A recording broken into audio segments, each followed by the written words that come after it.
G'day,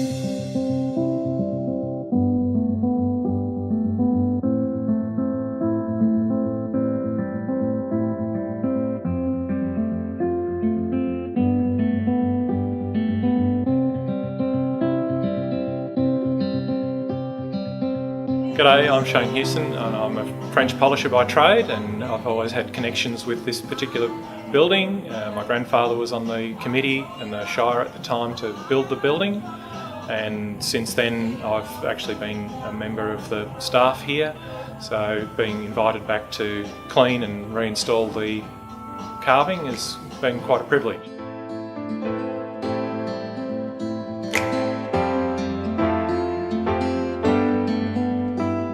My grandfather's actually carved on the top row, right hand side of the middle pendant of the old Shire emblem.